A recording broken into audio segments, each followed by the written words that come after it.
देख रहे हैं हेडलाइंस 24 में आपके साथ शहाना खान। देखते हैं आज की खास खबरें। केंद्र के कृषि कानूनों के खिलाफ किसानों के आंदोलन को करीब एक साल हो गया है। इस बीच संयुक्त किसान मोर्चा उत्तर प्रदेश की राजधानी लखनऊ में किसान महापंचायत आयोजित करने जा रहा है। किसान नेता और भारतीय किसान यूनियन के प्रवक्ता राकेश टिकैत ने कहा कि लखनऊ में 22 नवंबर को आयोजित किसान महापंचायत ऐतिहासिक होगी। अगले साल उत्तर प्रदेश में विधानसभा चुनाव होने हैं। ऐसे में राज्य की राजधानी में होने वाली किसान की महापंचायत काफी अहम मानी जा रही है। किसान नेता राकेश टिकैत ने मंगलवार को ट्वीट में कहा, लखनऊ में आयोजित 22 नवंबर को किसान महापंचायत ऐतिहासिक होगी।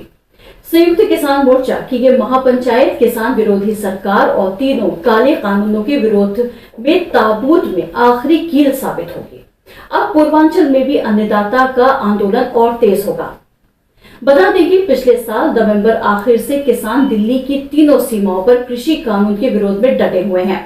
किसान तीनों कानूनों को रद्द करने और एमएसपी से कम पर मानने को तैयार नहीं है। किसानों का कहना है कि जब तक कानून रद्द नहीं होते उनका प्रदर्शन जारी रहेगा। महाराष्ट्र में इन दिनों राजनीतिक मुद्दों से अलग आर्यन खान, समीर वानखेड़े और नवाब मलिक की वजह से ज्यादा हलचल देखने को मिल रही है। इसके उलट महाराष्ट्र के पड़ोसी राज्य गोवा में कुछ ज्यादा ही राजनीतिक हलचल देखने को मिल रही है। पश्चिम बंगाल के मुख्यमंत्री और तृणमूल कांग्रेस की अध्यक्ष ममता बनर्जी बीते गुरुवार को 2.5 दिन के दौरे पर गोवा पहुंची। उनके इस दौरे ने बीजेपी शासित इस राज्य की राजनीति में हलचल पैदा कर दी है। माना जा रहा है कि इसका असर निकट भविष्य की राजनीति को भी प्रभावित करेगा। धीरे धीरे पूरे देश का ध्यान चुनावों की हलचल पर केंद्रित हो जाएगा, क्योंकि आने वाले महीनों में देश के सबसे अहम राज्य उत्तर प्रदेश सहित कई राज्यों में चुनाव होने वाले हैं। गोवा में भी अगले साल चुनाव होने हैं। इसे देखते हुए राज्य से बाहर की वो पार्टियां जो राष्ट्रीय पार्टी होने का दावा करती हैं, वो भी यहाँ की राजनीति में कूद पड़ी है। अंतर्राष्ट्रीय उर्दू दिवस न केवल अल्लामा इकबाल की उर्दू सेवाओं के परिणाम स्वरूप मनाया जाता है, बल्कि आज पूरी दुनिया में उर्दू बोली, पढ़ी, लिखी और समझी जा रही है। उर्दू का उपयोग भारत की संसद और अधिकांश विधानसभाओं की कार्यवाही के दौरान भी किया जाता है।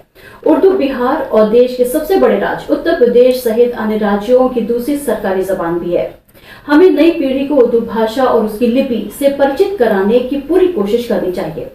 उर्दू का प्रयोग सामान्य रूप से किया जाना चाहिए। ये विचार वक्ताओं ने क्रिश्चियन कॉलोनी विक्रम दत्त मार्ग पर doctor APJ Abdul Kalam trust द्वारा आयोजित विश्व उर्दू दिवस पर एक सेमिनार में व्यक्त किए। ट्रस्ट के संस्थापक अध्यक्ष अब्दुल नासिर नसीर की अध्यक्षता में गोष्ठी का उद्घाटन पूर्व लोकसभा सांसद सावित्री बाई फुले ने किया। उन्होंने कहा कि बाबा साहब से लेकर अब तक जितने भी नेता हैं, वे उर्दू प्रेमी रहे हैं। संगोष्ठी की अध्यक्षता कर रहे अब्दुल नासिर ने 5 अगस्त 2010 को संसद में उर्दू पर बहस का जिक्र करते हुए कहा कि उस मौके पर मुलायम सिंह ने मुसलमानों को उर्दू के आरोप का विरोध करते हुए कहा कि अगर देश में 14% मुस्लिम है तो उर्दू बोलने वालों की संख्या कहीं अधिक है, क्योंकि ये हमारे देश की भाषा है जो बिना भेदभाव के बोली जाती है। संगोष्ठी में सपा अल्पसंख्यक प्रकोष्ठ के प्रदेश अध्यक्ष शकील खान नदवी ने कहा कि मातृभाषा की अपनी एक अलग पहचान होती है। उन्होंने लोगों से हिंदी के साथ साथ उर्दू का भी प्रयोग करने का आग्रह किया। मुख्य अतिथि के रूप में प्रोफेसर राम नरेश चौधरी, अध्यक्ष डॉक्टर अंबेडकर महासभा ने भाग लिया। सचिव अनवर आलम ने आए हुए मेहमानों का शुक्रिया अदा किया। यूपी चुनाव के मद्देनजर राजनीतिक गलियारों में सियासी बयानों की गर्मी बढ़ती जा रही है। बीजेपी के सहयोगी निषाद पार्टी के अध्यक्ष संजय निषाद ने भगवान राम पर विवादित बयान दिया है, जिसे लेकर आरोप प्रत्यारोप का दौर शुरू हो गया है। बात इतनी बढ़ गई कि संजय निषाद को भी बयान के बाद सफाई देनी पड़ रही है। दरअसल संजय निषाद ने कहा कि राम दशरथ के नहीं बल्कि पुत्र प्राप्ति के लिए यज्ञ कराने वाले श्रृंगी ऋषि के बेटे थे। भगवान राम को राजा दशरथ का तथाकथित पुत्र कहा जा सकता है, लेकिन वो उनके वास्तविक बेटे नहीं थे। बता दें कि संजय निषाद ने विवादित बयान में ये भी कहा कि भगवान राम और निषाद राज का जन्म बुखौड़ा घाट पर हुआ था। साथ ही उन्होंने राम को दशरथ का तथाकथित पुत्र बताते हुए कहा कि खीर खाने से बच्चा नहीं होता। इसके साथ ही उन्होंने ये भी कहा कि राम को उनके माता पिता और अयोध्या वासियों ने नहीं पहचाना। निषाद राज ने ही उनकी असली शक्ति को पहचाना। जो भगवान को पहचानता है उसका दर्जा बढ़ जाता है। निषाद राज का भी यही दर्जा है। ये सभी बातें उन्होंने प्रयागराज में मीडिया कर्मियों से बात करते हुए कही। भारतीय जनता पार्टी के महासचिव पी मुरलीधर राव ने अपने इस बयान से विवाद खड़ा कर दिया है कि ब्राह्मण और बनिया समुदाय के लोग उनकी जेब में हैं। अपने इस कथित बयान के बाद मध्य प्रदेश में पार्टी के प्रभारी राव विपक्षी दल कांग्रेस के निशाने पर आ गए। कांग्रेस ने भाजपा से माफी मांगने की मांग की, जबकि बाद में राव ने दावा किया कि विपक्षी दल ने उनके बयान को तोड़ मरोड़ कर पेश किया। पी मुरलीधर राव ने अपने कुर्ते की जेब की तरफ इशारा करते हुए कहा था कि ब्राह्मण और बनिया मेरी जेब में है। आपने यानी कि मीडिया के लोगों ने हमें ब्राह्मण और बनिया पार्टी करार दिया, जब ज्यादातर कार्यकर्ता और वोट बैंक इन्हीं वर्गों से थे। राव ने कहा कि भाजपा समाज के सभी वर्गों का विश्वास हासिल करने की दिशा में काम कर रही है। योनो ऐप डाउनलोड किया तो अकाउंट से उड़ गए पैसे। जी हां, हुगली के भदेश्वर थाना इलाके में चापदानी के रहने वाली कंचन जायसवाल ने बताया कि पिछले महीने उन्होंने ऑनलाइन शॉपिंग के माध्यम से फ्लिपकार्ट से एक मोबाइल फोन 15,000 रुपए में खरीदा था, लेकिन मोबाइल फोन की डिलीवरी होने पर उन्होंने पाया कि मोबाइल फोन खराब है। फिर उन्होंने वापस कर दिया। उसके बाद कंचन ने मोबाइल फोन को वापस लेने के लिए फ्लिपकार्ट से रिक्वेस्ट की और बाकायदा उसका मोबाइल फोन वापस भी कर दिया गया।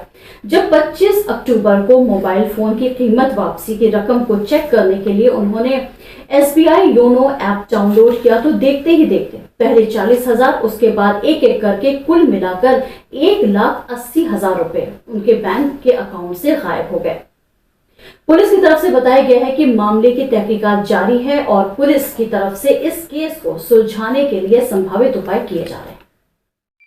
दक्षिणी निजेर की एक झोपड़ीनुमा कक्षा में आग लगने के कारण कम से कम 25 बच्चों की मौत हो गई। अधिकारियों के मुताबिक इन सभी बच्चों की आयु 5 से 6 साल के बीच की थी। निजेर के वराडी क्षेत्र में सोमवार की सुबह बच्चे स्कूल में पढ़ रहे थे जब ये घटना हुई। इसमें कई बच्चे घायल भी हुए हैं।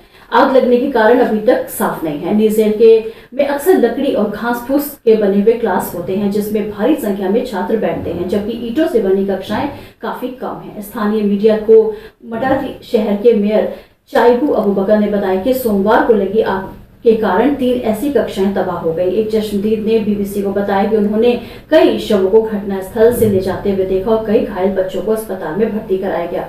बताया जा रहा है कि घायल बच्चों में कुछ की हालत गंभीर है। स्कूल में सभी क्लासों को रद्द कर दिया गया है। निजेर के स्कूलों में आग लगना असामान्य नहीं रह गया है, लेकिन इसमें अधिक मौतें नहीं होती हैं। हालांकि इस साल की शुरुआत में निजेर की राजधानी नियामे में आग लगने की एक घटना के बाद स्कूल के दरवाजे पर फंसने के कारण 20 बच्चों की मौत हुई थी। इस घटना में कुल 28 क्लासें तबाह हुई थी और इससे जनता में गुस्सा पैदा हुआ था। अगर आपको हमारा चैनल पसंद है तो इसे लाइक और शेयर जरूर करें और कमेंट्स बॉक्स में कमेंट्स भी करें। और हाँ, हमारे चैनल को सब्सक्राइब करना बिल्कुल भी ना भूलें ताकि हम आपको रखें देश और दुनिया की ताज़ा तरीन खबरों के साथ बाखबर। तो देखते रहिए हेडलाइंस।